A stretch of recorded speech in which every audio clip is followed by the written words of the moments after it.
Welcome to the Dangerously Calm podcast.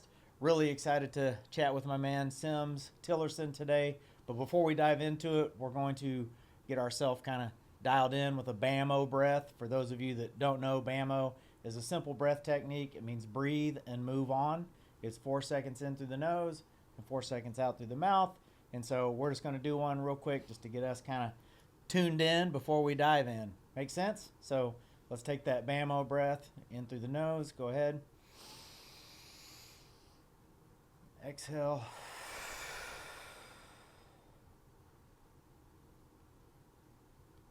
It's amazing, isn't it? Feels good. Just one little breath, that one little breath just, lets you leave behind whatever I've been worrying about or dealing with in the morning, whatever you've been dealing with before you got in here. And it just gets us kind of literally resonating on the same frequency and vibration, which is good. And so, really, really excited to chat with Sims Tillerson. And that's a rock star name, right? It is. I mean, that like...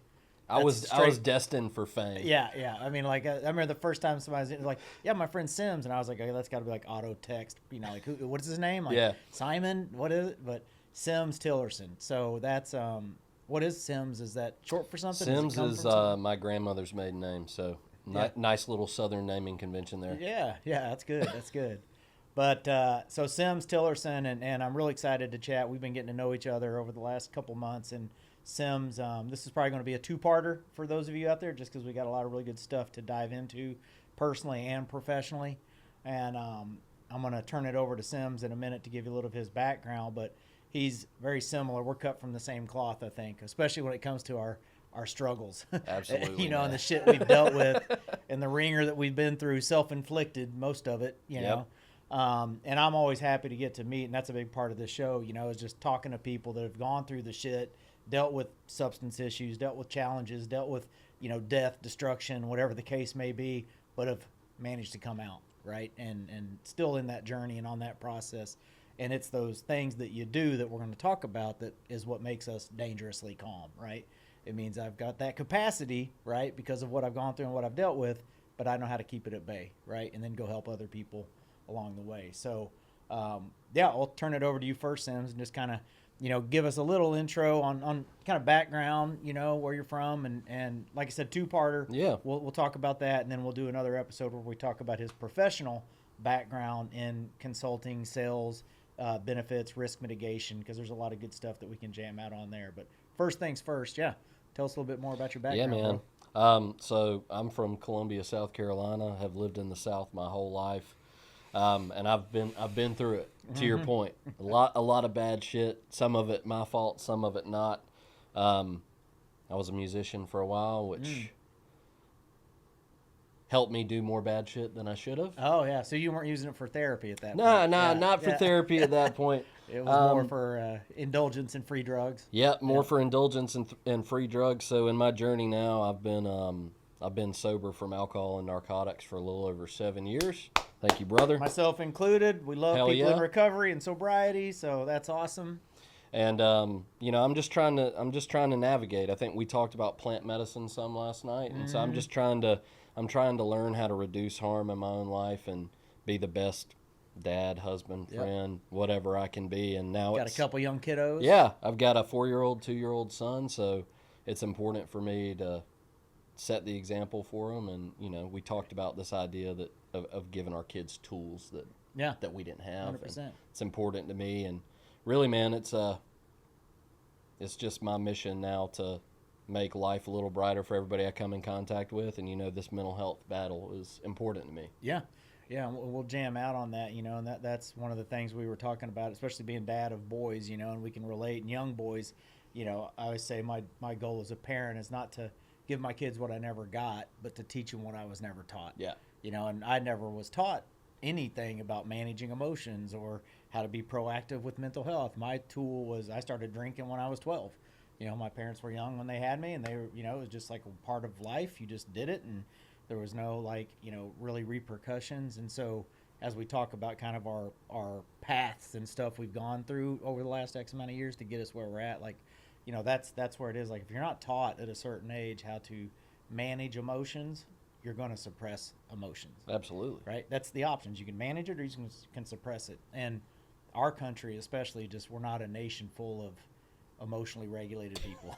Sure, Because we're sure. never taught. Our schools don't teach us. Our parents don't teach us. Like, we do the opposite, you know. And so that's what I want to kind of talk a little bit more is your journey and your experience, you know, of dealing with the shit that you've dealt with, and then things you've tried, things that didn't work, things that have worked, you know. Because I think there's going to be a lot of people out there that are maybe in a similar thing or wondering what some options are, and ultimately getting back to what some of the things we teach at My Steady Mind, this proactive mental fitness training. Not that it's the only tool, but it's a tool that helps me stay, you know, sober and steady, you know, in my life. But so back to kind of, I want to learn more about your music background, right? Yeah. So when did you get into music, and what was that? Yeah, so I came up in the church, and as most kids with musical talent in the church do, you get put up on the stage when you're little. Multiple instruments, or what was I started with piano. I'm a classically trained pianist. And then I didn't understand that girls would like piano when I was young, so I was like, shit, I need to learn how to play the guitar. Oh, yeah. So I got into the guitar, and you know, I play drums, I play a variety of string instruments, and I sing. And so I started in the church, but I started a guitar lesson company when I was 13. So I would early entrepreneur. I would go knock doors to teach little kids how to play the guitar. I was playing at church, and then by the time I was 15, I was gigging all around the Southeast with different bands, sometimes singer-songwriter and that sort of thing. Okay. And that was kind of, were you thinking about that as like, this is my career? Yeah, it's what I wanted, man. Yeah, I want to be in a band. I want to be a musician. And was it a specific type of music, you know, that you were interested in at that time, you know? Yeah, so it's interesting. I've always been into, like, screamo and hardcore, so I played in a lot of hardcore bands. But my neighbor in this little teeny tiny town I grew up in, she married Luke Bryan. So I met Luke Bryan before right after he sold Good Directions to Billy Currington, and I cut a country record to try to sell to him. Oh, wow. When I was 16. Yeah, that's legit. It didn't work out too good. Probably because you were trying to transition from like screaming out to country. Yeah. You know, that was before the crossovers were cool. That's right. You know, you were ahead of the game, like we were saying. You know. But it was you know, felt like I had two people inside of me. I mean, you can see the tattoos and stuff. But I grew up working on farms and stuff, so country music really appealed to me. But I was also just kind of like I was an outlaw, angsty kid, so I loved the screamo and the crazier side of music. Yeah. So you had that kind of juxtaposition in you, right? And I think a lot of us have that all throughout our life, you know. And it's just that, you know, it's like you hear the tale of two wolves and all that, you know. Yeah. And we'll talk, I'm sure, as we go through our personal development. You know, we've always got like the angel and the devil, right? And I think you want to have both. You know? You do, and you have to be able to honor both of them. That's right. Yep. That's right. You know, but so going back, and because I want to kind of like, when did it start turning into, okay, you know, this is more about the maybe party and getting fucked up. I'm not going to make it as an artist, and so like. So because you talked about being in church too. So did you grow up pretty religious? Yeah, I grew up pretty religious. I started drinking when I was 13 on a church trip. I told you that last night. Yeah. Was it Mike's Hard Lemonades? 2 Mike's Hard Lemonades, and I was sauced, boy. Yeah. So I kind of battled back and forth with not using substances because I was like you. From the first time I touched a substance, I want to know how much of it can I put in my body. Yeah, right. You know what I mean? Let's just go till the wheels come off. That's right. There was never this would be fun just on a. It was like, nope, let's go till, you know, we run out, or they shut it down, or I collapse, you know. So when I was 18, I was applying to colleges. I applied to Berkeley School of Music up in Boston. That was my drugs there. No drugs there, that's right. That was my dream school. And I was finalizing. I had to basically write a new song and write sheet music, all the parts for it, and show these people that I could compose music. And over the weekend I was doing that, my parents went and bought a new car from CarMax. And guess where their car salesman got their degree from? Berkeley School of Music. Yeah. And so my folks came back and they were just like, look, son, we'll help you get through college financially, but you're not going to Berkeley. You need to think about a job path that's actually going to pay you money. Right. And so I got a nice scholarship to engineering school at Georgia Institute of Technology, and a few months in, I started a bar band. That's quite the difference going it from, was. You know, music to engineering, you know. Well, and I didn't have the head for it, man. For engineering? I got kicked out of Georgia Tech twice. Yeah. For grades, but that was when the wheels started to fall off with music, because I got a bar gig at one of the most popular bars in Atlanta. And you know me, 18-year-old kid, I had a lot of attention from a lot of people, and I really enjoyed it. But I was there to get fucked up. I was there to party, and I was there to make sure somebody pretty came home with me at the end of the night. I was not there to play music. Yeah. I mean, you wouldn't be a musician if, like. I mean, that's fair. That was music. Music was just the gateway, That's right? I mean, that wasn't the. I mean, and believe me, I was not. My dad, sounds like you. My dad, if it made noise, he could play it. Yeah. It didn't matter if it was drums, piano, spoons, harmonica, banjo. He used to always try to get me to play instruments and music, but I was an athlete. Not dad, guitar's stupid, and I'm kind of glad I didn't, because the damage I was able to do without being in the band music, like I'd probably been dead 30 years ago, because that industry, especially if you've got that addictive gear like we have. I can only imagine, so in Atlanta, playing the thing, doing the drugs, doing the right. And I know you had a particular liking to the powder. Mm-hmm. Yeah. The white stuff. Mm-hmm. Does that get introduced that around dirty then? white girl? The dirty white. Yeah. Yeah, absolutely, man. And it was, part of it just comes along with the lifestyle. I would go on at 10 p.m. and I would play until 2. Mm-hmm. But after that, you still got breakdown. I'm still going to drink a few so that I can come down, and I'm not going to get back to my spot until 4 in the morning. Right. So yeah, I was doing a lot of blow. Yeah. Yeah. Just trying to keep it going. Well, 100%. Yeah. Yeah. And so you're kind of running and gunning, hard and heavy.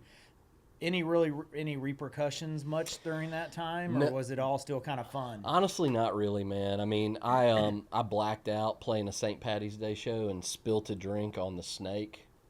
So the snake where all the mic cords plug into, and fried all the electric. So you almost I fried all the electrical. But even then, the guys that owned the bar were just like, "Hey, we're not paying you for tonight." They didn't fire me. Right. And then we at my fraternity house, we were slinging some drugs, and we started getting investigated by the GBI. GBI. Georgia Bureau of Investigation. Okay. Yeah. But even then, I just stopped. Right. And nothing happened to me. Really, the biggest consequence is I got kicked out of Tech the first time, and my dad put me to work in a clay plant and a clay mine to try to scare me straight. I went back, and I got kicked out again, and they don't let you back in another time. So that was the point where I was like, damn, my life is kind of fucked up right now. Yeah, I'm out of options. Mm-hmm. Yeah, yeah.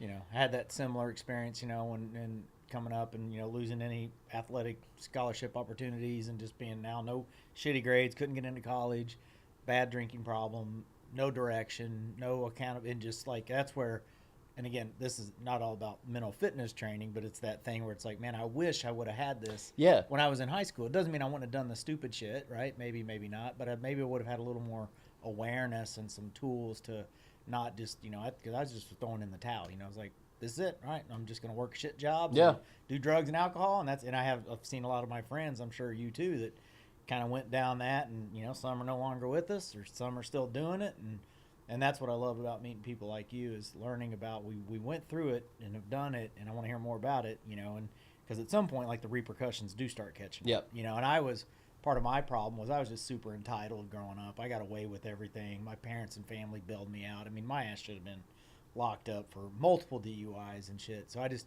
never had a lot of repercussions for the stupid shit I was doing, until, I lost any baseball scholarship opportunities, and then in the military multiple times where my ass should have been in a brig locked up for the stuff. But I was a good guy. I was a good person. I wasn't just some dumb piece of shit. I just had, substance problems, and I couldn't not stop. And so, but I want to go back to that, because I know it's a part of our story that we talked about last night, but being raised in kind of a religious upbringing, right? And at what point in this, like, music career, trying the college thing, fucking things up, like, did you, I don't want to say, like, abandon the church, and then, kind of where did that happen? When you know what I mean? Like, when did that fall off, and now I'm over here just kind of doing this, and... Yeah, I went back and forth through periods of what I'd call deep spirituality and deep agnosticism throughout my life, and I think that's just part of being a thoughtful and introspective person that participates in organized religion. But it wasn't like when I was in college, after I got kicked out of tech the second time, I ended up at this teeny tiny school called Presbyterian College in middle of fucking nowhere, South Carolina. And, you know, my friends were like Christians and stuff, but we didn't like go to church. We didn't care. Yeah. And then I had not a spiritual awakening, but I went very deep back into Christianity when I got sober 7 years ago or so. And I was actually an employee of a very large church up until like 4 or 5 years ago. Okay, we'll hear more about that. Yeah, it's an interesting story. At least as much as you can share, you know. Yeah. So, and I'm a spiritual guy too, right? I mean, I didn't grow up with religion. I was not, you know, my parents we kind of believed in like a God, but probably more like a Santa Claus. Like, okay, wink, wink. Yeah, there's a God, I believe, you know, that sits on a cloud. That was kind of, but at least I believed, but I didn't know how to pray or do any of that shit. But I think that's that kind of mustard seed thing. Right? Yeah, like, yeah. If you've had some kind of relationship, and I know a big part of recovery and sobriety is really learning about spirituality. Excuse me, not just religion per se, you know. Right. And it's not that religion's bad by any stretch, right? But it's always interesting to kind of hear the journey. And I, you know, most of the people that work with us at My Steady Mind, you know, we're spiritual type people that have been through, you know, hell and back. One of my favorite things I say all the time is, you know, it's not something I say, but it's one of those quotes out here is, you know, they say religion is for people that are afraid of going to hell. Spirituality is for people that have already been. I love that. Right. And that's really what I think is true. Right. And both spiritual people that I know are people that have been to hell. Yeah. And they've danced with the devil and they've seen it face to face. Right. And then they've put in the work and they've done the thing and they've come out, and you just kind of have this new relationship with a higher power. You see things different, you know. So talk to me about that kind of to the sobriety point, right? So, you know, again, no big repercussions, it sounds like. And when you're young, you can snap back, right? Health stuff's not getting too out of whack. You know? No big repercussions, man. The day I made the decision to quit drinking alcohol, it was, you talked about, like, you should have been locked up for DUIs. I drove not just drunk, but I drove drinking all the fucking time, man. Yeah. If I was driving, I was drinking. Yeah, 100%. Well, I was...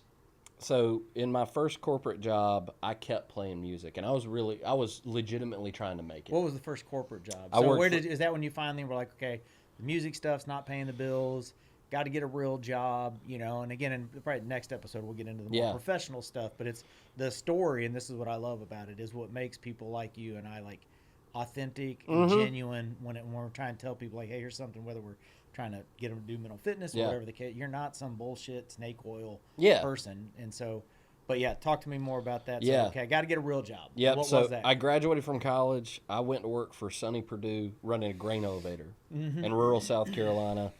I made $34,000 a year, worked 100 hours a week. You do the math on that. It's not great. Right. So I just got to a point I couldn't afford my gas to get to the grain elevator back to my house. Got an entry-level job at Unum Group, big Fortune 500 insurance carrier, and it was like the lowest level job you can get. It was very easy for me, and I was able to continue to use at work. Yep. And during that time in now, when you tandem, say too, sorry to interrupt, because I know part of what we were saying when you were doing that. At some point, was it the grain elevator job or something? When you started getting into some pill stuff. Back, back and. I mean, I can imagine 100 hours working on a grain elevator can break you down. It can. And so just I know somewhere in this mix, the pills came in, which is a part. And so that was like right after I got this job at Unum. I'm sitting at a desk all day, and I have chronic back injury that causes nerve pain over my right hip, and it hurts like hell. So I went and saw this doctor. I was 22. And, you know, I told him everything. He's like, how much do you drink? I'm like, I drink a liter of liquor a day.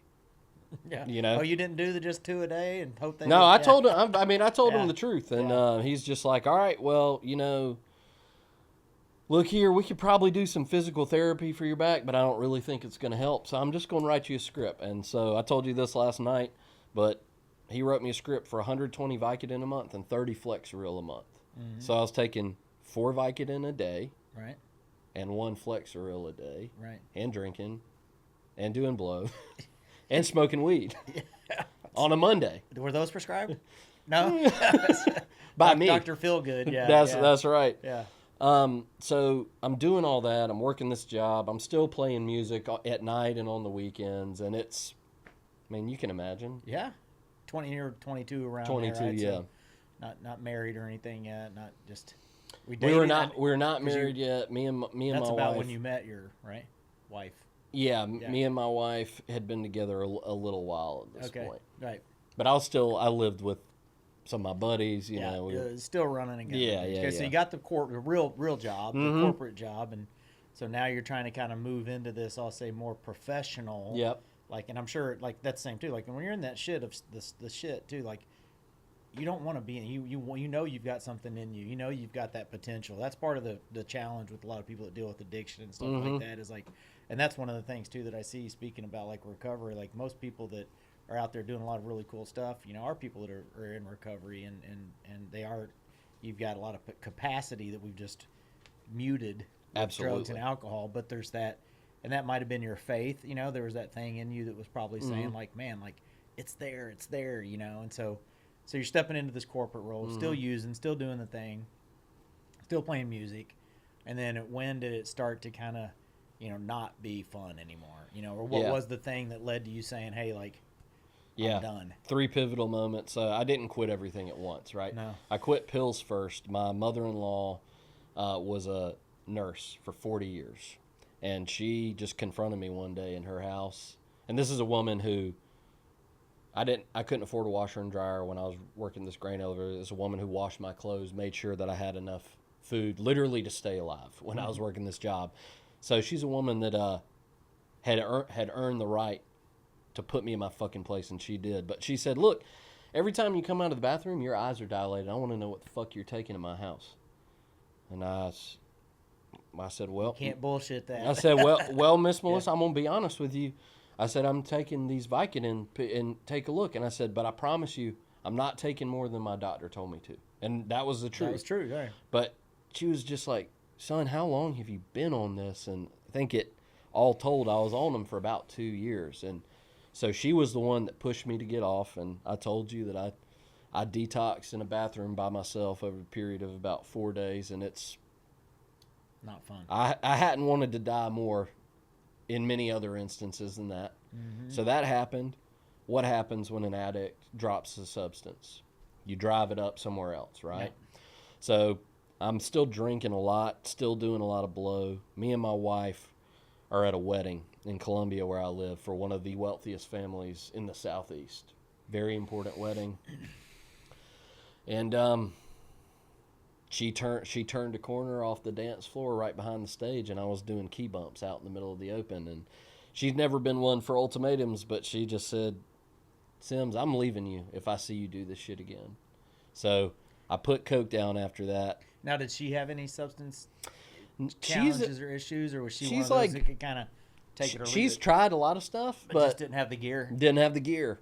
So I put that down, and it's once or twice that I relapsed on coke over the next year.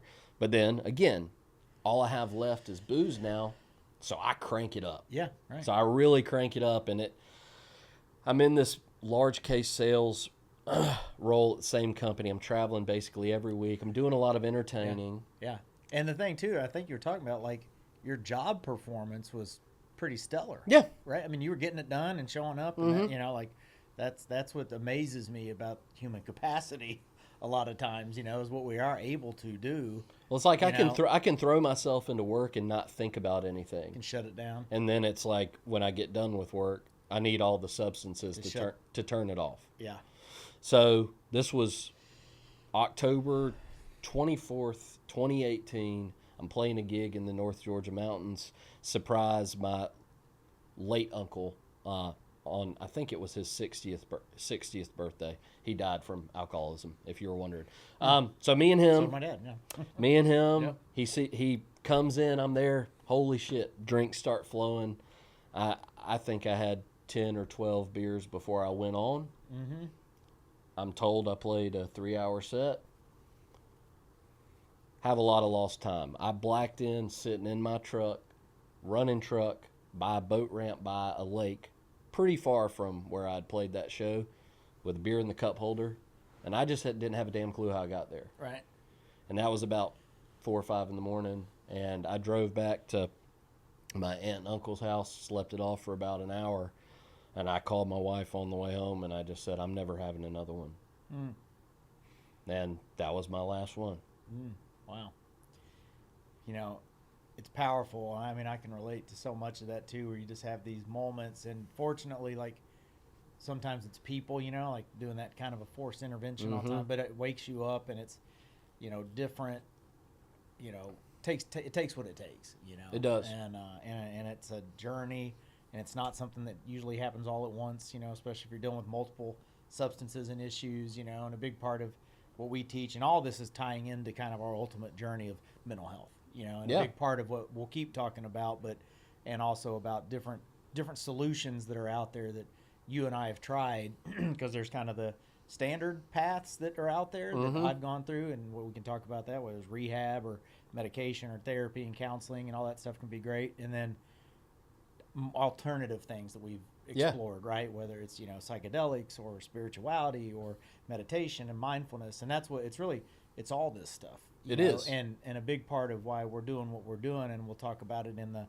the second episode, and kind of bringing it full circle to the main goal, is when we're thinking about organizations and industries that their workforce is thousands of Sims and Seths. Yes. Right? Like, that's who's showing up to do, and they've all got the same struggles and the same challenges. And it's not the low perform. It may No, be it's some of the not, low right, performers, right.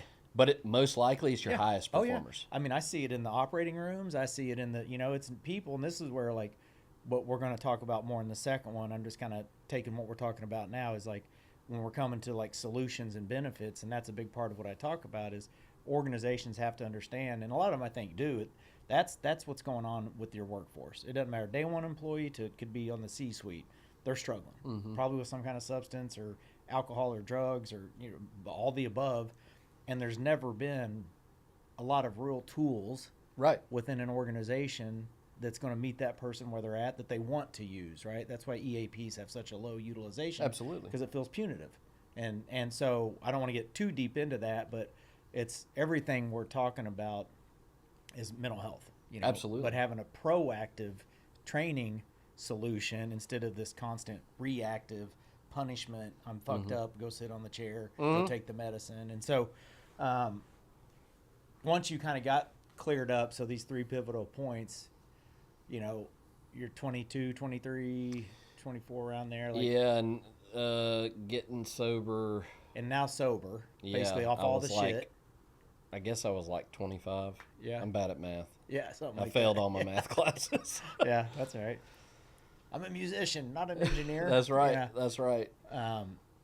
So when did you start exploring, you know, in that journey of healing and growth and getting a little clarity, you know, as you gave up more drugs and substance and the brain starts to kind of come back online, you know? And I remember when I first got sober, like the first week, I thought I was fucking psychic because I could remember stuff. I'd never, I mean, from age 12 to 25, I was black. Like, my memory was, and I remember, like, my first week of sobriety, I'd be like, hey, where's my keys? And then I'd be like, oh, they're in my pant pocket in the living room on the couch, because that's, and I'm like, how the hell did I remember that? You know, and I remembered, I mean, I literally thought I had a fucking gift. And it was like, no, that's just how memory works. You just haven't had it for 13 years. And so as you were getting that clarity, the brain was coming back online. You're still in the same job, you know, or had you still with the same company? The same company. Still with the same company. Yeah. And then did things like that stuff start getting, I'll say, easier, or did it? Because then it can also, like, I think with me and my sobriety too, was my biggest worry was, how do I do anything sober? Yeah. How do I date? How do I talk to chicks? How do I go to the grocery store? How do I go to the movies? Like, how do I have fun? You know, because I'd never known. And so it was like I was sober and I was feeling better, but it was like I felt kind of, it was almost harder until, you know, eventually you figure it out. It was really hard for me, man, so I worked on this really small team, like 5 people. We all traveled all over the country all the time because we were going to close big deals. But when we were in town, we went to happy hour every day at like 3, and I loved these people. So I still wanted to go to happy hour with them. Yeah. But they were all, and not, not because they meant to be ugly, but they were all very dismissive when I told them I was going to quit drinking, because they're like, okay, Sims, I know you got a bad hangover, you're going to quit drinking. Right. So that was hard. And then just entertaining and selling, like learning how to. Well, when your job was probably like whining and dining. Yeah, that's exactly what it was. Customers, right? And it was very, very difficult. And it took a long time for the people around me professionally to get comfortable with it. Yeah. For me, it was probably a year before I could walk into a bar and not feel like my whole body was on fire. Yeah. But it was very difficult. Yeah, and that was the thing that when you get sober young, I got sober at 25 the first time, and then I had a relapse a few years later and got sober again. But I think when you get sober at a young age, in that window of, I'd kind of gotten all the hard, heavy stuff kind of out of my system. Yeah. And most of my other normal friends were just kind of getting started at their 20, because they like waited till they turned 21. Yeah. And so it was this like, I was the same, and I kind of made a decision that I was like, when I got sober, you could either be that guy that just isolates and stays away and can't go to the bachelor parties and can't go to and I think for people that I've seen that try to take that route, that becomes, they have a higher probability of relapse, because you're just being so like restrictive. And I was, what I did even, and when I quit drinking, my mindset wasn't, I'm never drinking again. I was 25. I was like, I just need a break. I'm just not going to drink for the next year. And for me, because if you're an addicted person, you trade one addiction for the next. You do. And it's all about just trying to get rid of what I tell people, all of us have a fatal flaw, right? Like alcohol is my family's fatal flaw. People that drink and are addicted in my family die young, fucks up everything. So I'm a no alcohol guy, right? I still have other flaws, right? But you kind of have to pick and choose. But with me, it was school was my new addiction. When I got sober and I went back to school, now that I can remember stuff, it was a little easier, Well, And, I'm I'm psychic, might as well get a degree. Let's go disco. But I was obsessive about school. I went and did my bachelor's, my master's, my doctorate, 4.0, like all that stuff, which was good. But I was also the one that was like, okay, I'm going to go to the bar with my friends, and I'd tell them like, I'll drive, I'll be your DD, but you're going to pay my cover charge, you're going to pay for my food, but I'll be the DD. And I realized with me, I think it was like I was able to still have fun and be funny without the alcohol, but it was hard going out, and being in I threw myself, I didn't wait for a year. I just kind of was like, threw yourself right back in. Just threw myself right back in, and probably not the best decision, but was able to stay sober throughout. But, so you're doing it, you're getting adjusted to life, and then continuing to grow and evolve. And just because we get sober doesn't mean our problems are fixed. Well, it really, for me, it was like the first time I was forced to face my problems. Oh, yeah, because, you've been hiding and masking it. Same here. Yeah, and that's what most people's big fear is like we've been kind of running and from our emotions and our fears and our worries, and the drugs and the alcohol is the thing that we don't have to face it, and when you come out, and I know part of like recovery, doing step work and things where it's like inventories. Holy shit, I gotta look inward, and I gotta look at the damage I've done and the people I've hurt and the shit I've caused. And that's I always say it's like in the recovery world, kind of that personal inventory step where you're asked to do that. It's kind of like the organic chemistry in college, or that's like the vetting tool for everybody wants to be a doctor. Then you take organic chem, and it separates those that can be doctors from those that just want to be one. But learning that process of how to be inward reflecting and look at your shit and this is part of what my steady mind and mental fitness training is, because we don't come from a country that is reflective. Right. We're not taught emotional intelligence in schools. We don't know how to do inward facing learning. And so when you start peeling it back, it can be very scary and very alarming. And it was. Yeah, but then it's, now what do I do, right? And so walk me through more of that like process of when you started getting into some of the different tools and things, so whether it was mindfulness or meditation. Yeah. So I got put on antidepressants when I was a teenager and was in and out of like counseling throughout my life. And we didn't really know why. I was just kind of a problematic child. I now know I have complex PTSD from some bad shit. From some bad shit I went through when I was a kid. But during all that time, I'm taking the medicine. It's numbing me. I don't give a shit about How old were counseling. you when you started taking it? like 16. Yeah. And so when I got sober from alcohol, and I went teetotal sober. So, you know, I use cannabis and psilocybin now, but I went teetotal sober Yeah, for I did a while. that for 10 years. Yeah. And so getting back into therapy and back on meds at that point is the first time I'd actually really participated in therapy. I'd been going a bunch, but Right. first time I really participated in therapy. The new addictions that I grabbed were Orange Theory.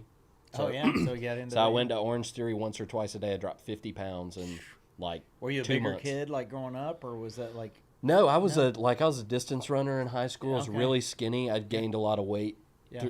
from drinking. Yeah. So I was into that, and then I threw myself back into the church, back into church music. Yeah. So I was doing all those things, and my life started to look healthier. But, you know, I fought kind of tooth and nail therapy and just like getting better, because I didn't really want to relive the stuff I'd been through, because it was only a couple of years earlier that I had realized and remembered everything that had happened. Mm-hmm. Right. With no tool to just shut it off. Right. Well, the tool to shut it off back then was I'm going to call my blow dealer and get an 8-ball. Right. Yeah. That now you don't, right? Yeah. And so now you got to sit with it, live with it. And that's, I think, where a lot of people kind of struggle with therapy, is that, like, I don't want to keep talking about it. Yeah. Right. And again, even with therapy, like other things, like that's not something you technically need to do forever. It's right. You, no, I don't do it right now. Talk through it. Right. And I'm the same. And we'll talk about when we look at mental health and both sides, the training side and the treatment side, and why they're both important, and why a lot of people in our kind of world and environment and country only know one side, the treatment side, and they think that's anything I'm dealing with, I need to go to that treatment side, and then I just got to stay there the rest of my life. Yeah. Whether it's on an antidepressant or whatever, the rest of my life. Those are not designed to be things you do your whole life. They're designed to get you back to where you need to be so you can get on the training side. Right. But this, again, is why we're doing a lot of what we do, because most people don't understand how and what to do proactively daily for their mental health, you know, and we'll talk about that. But where along that journey did you start getting exposed to some of the more, I'll say, non-traditional, like contemplative practice, meditation? We talked about, you know, I'm Buddhist, Buddhish, you know, and a lot of what we teach and I teach is grounded in that kind of contemplative practice, you know. Ancient, one of my favorite sayings is modern problems can only be solved with ancient solutions, you know. And so where did you start putting your toe in the water for some of these things that might not be typical for a Southern country boy in North America, right? Like coming up in the church. And absolutely, man. Talk to me about kind of how you started going down that path. So I mentioned this to you briefly yesterday, but when I was a teenager, I got brought by my church to visit a Buddhist temple not far from here in Orlando, and that really kicked off this deep interest in me to study comparative religion. So that has been something that I've studied on my own for quite a while, along with comparative political and economic systems. I like to understand how cultures were formed. So I've always had this love for Buddhism and Eastern religion. A lot of it is because of the want and desire for harmony between all living things. That really speaks to me. I was also like a shoeless worship leader, so watching monks walk around with no shoes on was cool to me too. So I've always had all this stuff in the back of my mind. As I progressed through sobriety a little bit for, you know, a year or two, I started getting introduced to content about PTSD's capability. I mean, psilocybin's capabilities to heal people with PTSD. So I started microdosing a little bit, and then I reintroduced cannabis, and those things, along with my kind of physical practice, helped me continue to get better. But it wasn't until about 2 years ago that I got introduced to like true breathwork and mindfulness through my coach, a buddy of mine named Jack Rosenkrantz, who's a yogi. But that is, I told you this last night too, I've taken every damn SSRI, SNRI on the market. I've been in therapy for a long time. The most important thing I've ever learned is how to breathe. The most impactful thing for my life is learning how to breathe. Yeah. It's fascinating, and it almost kind of pisses you off. You know, how once simple you realize it is. just how simple It actually is, you know, and I was the same way. Like, I mean, I've done everything you can do from with the military. I mean, every drug, you know, that you can take, antidepressants, anti-anxiety, sleep medication, you know, stuff to wake me up, stuff to put me to sleep, stuff to, you know, like I've had the boxes and I've tried it not out of just like because I was desperate, you know, for solutions and part of the problem with me as a veteran is like, you know, the VA will give you whatever you ask for. Oh yeah. You know, and I was smart enough to know like, okay, I can get what I want, and so going even like when I was in the military, you know, part of we talked about the experience, like why I'm so fascinated about this contemplative practice and the simplicity of breath work and mindfulness and learning that this isn't some soft skill for, you know, this is for high performing people that work in high stress careers, and it's going to help you perform better, right? Because a lot of people that are out there that are, I'll say a lot of more like alpha type men and women think that stuff's like woo woo or for, you know, pussies or pansies. And it's like, no, look, this is what and I train some of the baddest people on planet Earth, and I'll tell you, they all do this, right? And a lot of the people that I've trained, you know, whether it's military special operations or, you know, other people that have gone through and dealt with some of the heaviest shit, are leaning more into these non-traditional approaches, whether it's psilocybin, meditation, breath work, and guess what? It works. Surprise. And it's simple, you know? Yeah. But we've just been so dysregulated, and in this kind of like, we live in this kind of like fog of war, right? That it takes something which just like pulls us over here. And that's what I love about like Buddhism, you know, is it's not a religion, it's a way of life, you know? And it's just about learning how to detach from that's why I told you, like the word emotional intelligence, right? Daniel Goleman, the guy, he's Buddhist, and that's a secular term for Buddhism, because that's all it is learning how to detach from our emotions, because it's these emotions that I drank and drugged over because I didn't know what to do with them. Of course. Right? And if I can learn how to just detach, and the way Buddhism talks about like enlightenment, right, is meaning I can learn how to just observe myself, not analyze. Yes. Right? Just observe the emotion without judgment. You know, if I feel fear, I feel fear. Not why the fuck do I feel it? As soon as you start analyzing it or evaluating it, you're dumping gas on it. Yeah, and then we're future tripping, then we're spun out. Future tripping, you're spun out, and then that's the thing that I need to take that thing to shut this off. And it's like, instead, having the awareness, okay, because it's okay to feel anxiety. It's okay to feel fear. Those are normal, but we've been conditioned in the world we live in to just, I got to feel great all the time, and fucking everything's got to be, you know, and it's just bullshit. But it's like the simplicity of understanding, like when that fear comes up, whether I'm with my kids or driving or laying in bed, it doesn't matter. I start feeling it. It's okay that it's coming up, and then just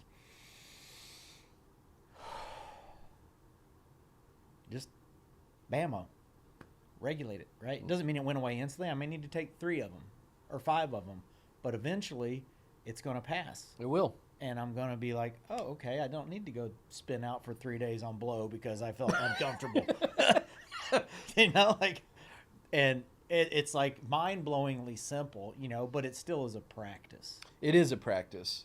And I think, you know, I feel like I've been shitting on clinical stuff, and that's not my intent, but I think about, like, I have this great therapist, and whenever I need therapy, I'll go back to her. I love her. She's walked with me through some hard shit, but like she brought this mindfulness tactic to me, that the idea that our mind is a garden. We talked about it last night, that we can't control what thoughts come into our brain, but we can control which ones we keep in honor and which ones we let go. That practice was so fucking inaccessible to me, man. But before I started doing breath work, right? Because you can't pause. You can't just go, okay, I'm thinking about killing myself. Just get rid of that. Yeah. You can't do that if you can't breathe, if you can't get back to center. Right. Yeah. And that's where a big part of what we teach at My Steady Mind, and this is what differentiates, again, My Steady Mind from a lot of the other, like, self-help shit out there, is because, like, to your point exactly, and that's why we use the term training, right? It's training. It's a progressive acquisition, just like physical fitness training. You know, and most people, they don't understand that. You know, when they hear mental, like that's why people are like, oh, meditation sucks, right? It doesn't work. I'm like, no, it's just fucking hard. It is hard. You know, you're not going to sit down and just close your eyes and turn into the Dalai Lama in 2 minutes. It's going to suck. Your brain's going to be all over the place. It's going to be frustrating, create anxiety. But that's just like the first time you ever go to the gym. Yeah. Guess what? The It first time, sucks. the first time you Yeah. ever do a pull up, Yeah. maybe you can do one, but Yeah. tomorrow you're not going to come in and do 10. No, because you're still sore and you're still out of shape, and it's like understanding and it's bringing it back. And I'll kind of talk about it a little bit because what we teach is mental fitness, right? And the example I use is, and so most people out there, you understand that, you know, when it comes to health, right? So physical fitness training is what you do proactively for your physical health, right? So physical fitness training is the things you do daily to improve your physical health. Mental fitness training are the exercises you do daily, like breath work, reflection, journaling, meditation. Those are your squats, your dumbbells, your bicep curls. Those are the exercises you do daily proactively to improve your mental health. And so that's what most people, and it's not because they're bad or stupid, or we live in a, you know, when I lived in Tokyo for 3 years, and Spain, I've lived in Europe and Asia. They don't have a lot of the same challenges we have in our country with this just everybody's pissed off and agitated and anxious and reactive and distracted and frustrated. And that's a systemic, you know, byproduct of just how we're conditioned in a hyper-capitalistic, you know, hustle, grind, go thing. And so if people are watching and you're in it, again, it's not your fault. I tell a lot of people all the time, like, look, if you're fucked up, odds are it's probably not your fault you are that way. It is your fault if you stay that way, right? And especially after we talk or I come to people, and I'm just like, look, I've been just as fucked up as a football bat, right? And I've been there. I've been to rehab twice. I've dealt with it. I've dealt with death, destruction, violence, you name it, right? But I've done the things that it takes to get unfucked. And that doesn't mean I'm perfect, right? But I've put in the work. And if I can do it, if these two dudes can do it, you can do it. I promise you, right? But the key word, just like Nike, just do it. There is no, you can read all the self-help books you want. And that's what I know. People out there they just are stacking up self-help books. They're listening to 100 podcasts. And I'm a guy that hates podcasts, you know, and I have a podcast. Me and you both. Right? I'll listen to this one. Right. Like, I don't like, I told people, I was like, okay, if I'm going to do it, it's going to be quality. We're going to have thing. But people are just swimming in a sea of noise and information, hoping something sticks. Right? They're like, I'll read that one book and it'll change my life. Or my opinion on this is a little darker, that those people don't actually want to get better. No. Right. That's the ingesting information is the excuse to not have to do work. It's the subconscious self-sabotage, yeah.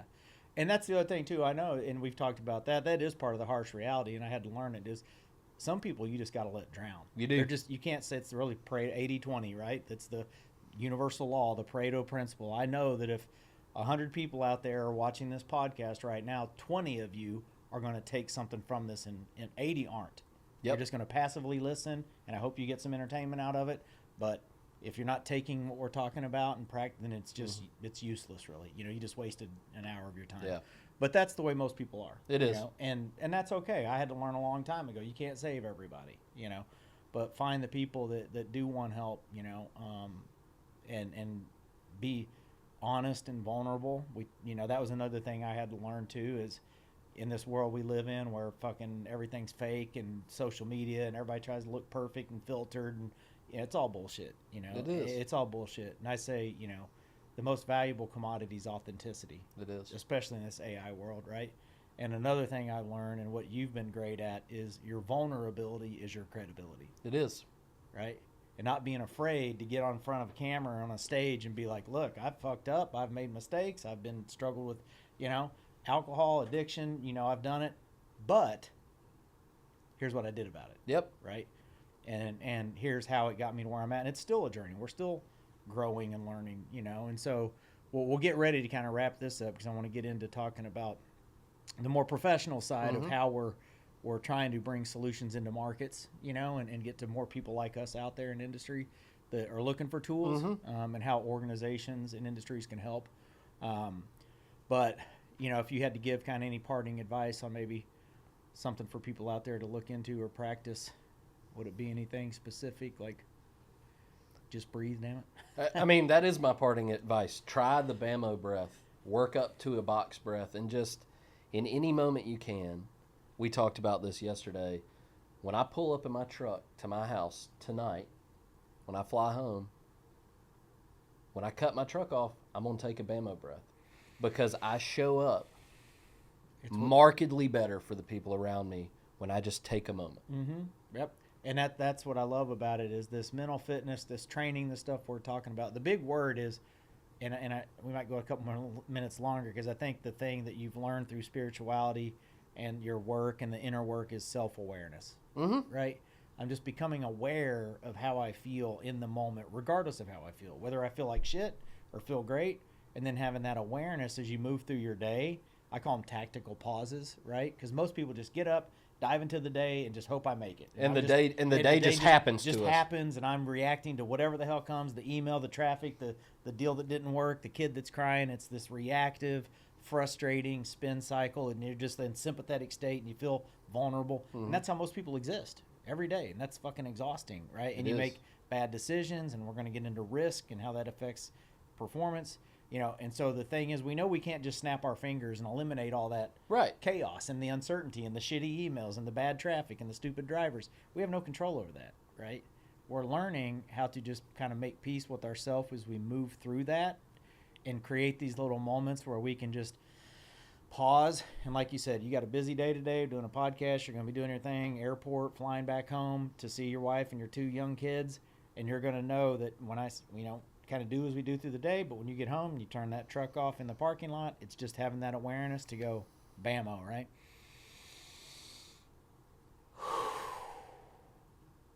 Now let me walk through the front door. And it changes the energy. It does. It changes everything that the people receive on that inside, And so, it's simple. Doesn't take much, but it's just don't be afraid to explore options, but I think, BAMO, the breath stuff's the simplest thing that you can do. And so it is that. And the other thing I talked to you about yesterday that I think everybody should do is a brain dump journal every morning. Yeah. You want to explain what that is? Yeah. So every morning I do this for an hour because I think of myself as a writer and I'm a glutton for punishment, but you're an artist, man. I'm an artist. But every morning, it doesn't have to be long. Spend 5 minutes and just dump every thought into your brain out. I told you this yesterday. Sometimes mine is a fucking to-do list for my business. Sometimes it's a bunch of mumbo jumbo that doesn't make sense. Sometimes it's a poem. But decluttering my brain is another great way for me to start the day. And look, guys, the shit we're talking about, it's going to take you a couple seconds. And if you can't do that, I don't know how to help you. Yeah. That's what it takes action. This is everything we teach and talk about is not passive, but it's simple. Don't be intimidated by it. Even if you're just looking at starting, like, practice that BAMO breath. I love that brain dump journal. And again, it's just getting out, because a lot of people hear journaling and they think it's, I got to write about how grateful I am that the world, and it's like, no, there's gratitude journals and stuff. But sure. A lot of what we're doing just mentally and from a mental health perspective is trying to figure out how to get all the shit that goes on in here. Because if you just keep everything in here, your worries, your fears, your goals, your things, it's noisy and loud and overwhelming. And so having that brain jump is just a way to take it and just start writing. Like you said, no format, no direction. It could be without judgment. And you don't have to do anything with it. Right. No, that's what I'm saying. You're just getting it out. And there's literally journaling when you're writing this stuff. And it's much better than typing, right? Pen to paper. Absolutely. Writing, because there's a cathartic release of energy through my body and brain out through that pencil onto that paper, and like I said, now I can look at it and I just maybe and throw it away, right? Or shred it or light it on fire or whatever. But now you've gotten it out and you can look at things, you get a different perspective, and it's just such a peaceful exercise. Yeah. And it's an exercise, just like you get up in the morning and you do your 3-minute walk or 3-mile walk jog. That's your exercise physically. This is an exercise mentally. So, well, awesome stuff, man. So thank you for sharing. I know you provided a lot of good insight and nuggets that people can lean into, and a lot of things that are very relatable, and I love just chatting with people that have gone through it, done it, and on that journey still. Like you said, it's still, we have our highs and our lows, and these tools that we're teaching doesn't mean we're immune to stress and change and challenge. It just means we're a little more resilient in it, and we can kind of go through our day with just, the main thing is just, now I've got a little more hope. Right, for myself, for the future, for what I'm doing. I'm not operating out of hopelessness, and so, and that's all we can ask for, Absolutely. All right, well, we'll get ready to wrap this one up, man, and we'll dive into the next one, where I can't wait to talk to you about more some of the professional things that you're doing out there, and how we can bring these solutions into to markets, what's been working, what's not been working, trends in the industry. I know you're an expert in a lot of that stuff, and so we'll talk about that. But good stuff, brother. Hell yeah, man. Thank you. Yeah, my pleasure.